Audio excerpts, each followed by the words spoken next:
Hi everyone, welcome to Good Reviews channel. நாம் இன்னைக்கு பார்க்க போகிறது சுந்தர்சி இயக்கத்தில் வெளியான அரண்மனை போர் படத்தோட ரிவ்யூ தான் பார்க்க போகிறோம். இந்த படத்தோட கதை என்னன்னா, படத்தோட ஹீரோவான சுந்தர்சி ஒரு வக்கீலாக இருக்காரு. இவரோட தங்கச்சியான தமனா 10 வருஷத்துக்கு முன்னாடியே அவங்க லவ்வர் கூட ஓடி போய் கல்யாணம் பண்ணி ரொம்ப சந்தோஷமாக வாழ்ந்துட்டு இருக்காங்க. இவங்களுக்கு ஒரு பொண்ணும் ஒரு பையனும் இருக்காங்க. இப்படி இவங்களோட லைஃப் போயிட்டு இருக்கும்போது தமனாவோட ஹஸ்பண்ட் இறந்து போயிருந்தாரு. ஹஸ்பண்ட் இறந்து போனதை ஏற்றுக்க முடியாமல் தமனாவும் சூசைட் அட்டன் பண்ணி இறந்து போயிருந்தாங்க.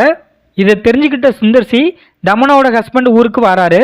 வந்ததுக்கு அப்புறம் சுந்தர்சிக்கு தமனா சூசைட் பண்ணி இறந்து போகலை, அவங்களோட இறப்புக்கு பின்னாடி ஏதோ மர்மம் இருக்குன்னு சந்தேகப்படுறாரு.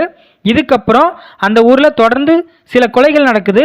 இந்த கொலைகள் நடக்க காரணம் என்ன, தமனாவும் அவங்களோட ஹஸ்பண்டும் எப்படி இறந்து போனாங்க, இவங்க எல்லாரோட இறப்புக்கு பின்னாடி இருக்கிற மர்ம பின்னணி என்ன, இது எல்லாத்தையும் ஹீரோவான சுந்தர்சி கண்டுபிடிச்சாரா இல்லையா, இதுதான் இந்த படத்தோட கதை. இந்த படத்தை சுந்தர்சி டைரக்ட் பண்ணியிருக்காரு. இந்த படத்தில் சுந்தர்சி, தமனா, ராசி கண்ணா, யோகி பாபு, கோபே சர்லா, டிடிவி கணேஷ், மொட்ட ராஜேந்திரன் இன்னும் பலர் இந்த படத்தில் நடிச்சிருக்காங்க. இந்த படத்தோட ப்ளஸ், படத்தோட ஹீரோவான சுந்தர்சி வழக்கம் போல் அவரோட நடிப்பை சூப்பராக வெளிப்படுத்தியிருக்காரு. தமனா மற்ற படங்களில் நடித்த மாதிரி இல்லாமல் இந்த படத்தில் 2 குழந்தைகளுக்கும் ஒரு நல்ல அம்மாவாக ரொம்ப சூப்பராக நடிச்சிருக்காங்க. அதுலேயும் அந்த குழந்தைகளை காப்பாற்றுறதுக்காக இவங்க பண்ணுற விஷயம்லாம் அட்டகாசமாக இருக்குது.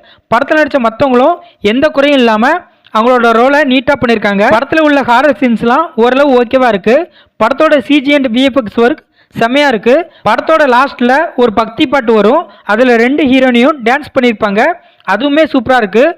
படத்தில் தமனாவும் அவங்களோட ஹஸ்பண்டும் எதனால் இறந்து போனாங்க, அதுக்கப்புறம் அந்த ஊரில் தொடர்ந்து கொலைகள் நடக்க என்ன காரணம் அப்படிங்கிறத ஒரு மிஸ்ட்ரி மாதிரி கொண்டு போயிருக்காங்க.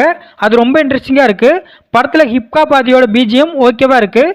இந்த படம் எந்த இடத்துலையுமே போர் அடிக்கல, அந்தளவுக்கு படத்தோட ஸ்க்ரீன் பிளே ஓகேவாக இருக்குது. இந்த படத்தோட மைனஸ், படத்தில் உள்ள எமோஷனல் சீன்ஸ்லாம் அந்தளவுக்கு நம்மளை கனெக்ட் பண்ணி வைக்கல. குறிப்பாக சொன்னால் படத்தோட ஸ்டார்டிங்கில் ஒரு பூசாரியோட பொண்ணு இறந்து போவாங்க. அந்த சமயத்தில் அந்த பொண்ணோட அப்பாவோட ரியாக்ஷன் கொஞ்சம் கூட எமோஷனலாக இல்லை. படத்தில் லாஜிக் அப்படிங்கிறது எங்கேயுமே இல்லை.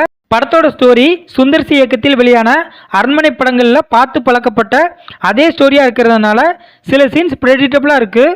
படம் ஃபுல்லாக காமெடி இருந்தாலும் ஒரு காமெடி கூட ஒரு இடத்துலையுமே ஒர்க் அவுட் ஆகலை. மொத்தத்தில் இந்த படத்தை பார்க்கலாமான்னு கேட்டால் ஒரு டீசெண்டான ஹாரர் காமெடி மூவி பார்க்கணும்னு நினைக்கிறவங்க இந்த படத்தை தியேட்டரில் பார்க்கலாம். இந்த வீடியோ பிடிச்சிருந்தா லைக் பண்ணுங்க, ஷேர் பண்ணுங்க, சப்ஸ்கிரைப் பண்ணி சப்போர்ட் பண்ணுங்க. Thanks for all.